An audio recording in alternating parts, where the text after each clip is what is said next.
آن کس که شعر داند داند که در جهان صاحب قران شاعری استاد رودکی است.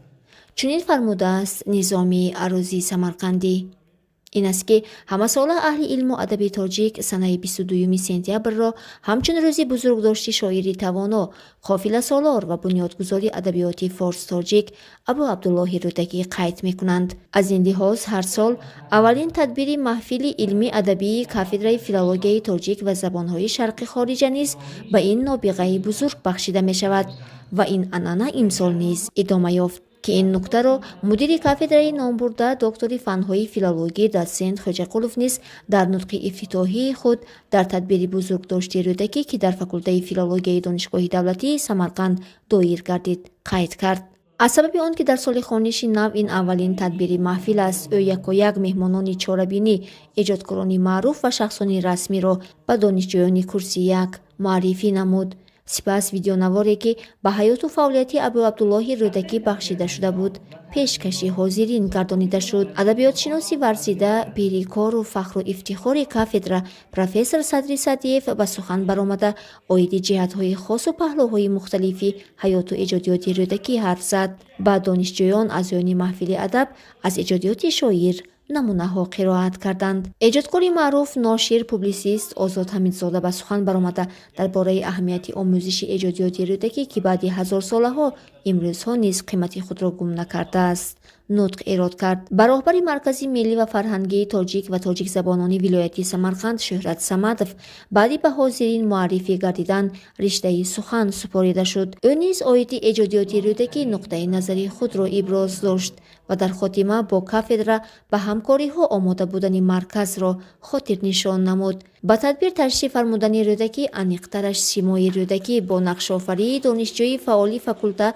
ذکرالله زبیدالله شکوه تدبیر را دوچند نمود. این شاعر جوان و خوش استعداد نامه از رودکی نام شعری تازه ایجادی خود را از زبان رودکی با مهارت خوب قرائت کرد که تاثیر شعر زیاده گردید و پسند حاضرین آمد. در خاتمه موافق دستور تدبیر سرمحرر مجله دردانه شرق ادیب ناشر روزنامه‌نگار راهبر شعبه تاجیکی اتفاق نویسندگان ازبکستان در سمرقند اسدالله شکوروف به سخن برآمده وابسته به موضوع چاره‌بینی حرف زد. سپس مجله دردانه شرق را کمی تقدیمات نمود. غالبان و اشتراکچیان سمرقندی آزمون آنلاینی شعرخوانی را که ماه اوگوست بخشیده به استقلالیت ازبکستان زیر عنوان وطن ای سجدگاه مادری من در همکاری و سرپرستی با بنیاد ادبی نورسلطان عظیموف، گروه ایجادی اوریون و مجله دردانه شرق در گروه تلگرامی اوریون دایر شده بود. با افتخارنامه و سرتیفیکت، تحفه های خاطرمانی تشکیلاتچیان و گلدسته های مرکز مدنی تاجیک و تاجیک زبانان ولایت سمرقند سرافراز نمود. از دوستان و تمام آنهایی که بنده را در آزمون وطن ای سجدگاه مادر من دستگیری نمودند منتداری اظهار می نمایم. امروز با کمک ایشان در آزمون مذکور صاحب جای اول گشتم. به تشکیلاتچیان آزمون و حامیان از تحت دل منتداری اظهار می نمایم.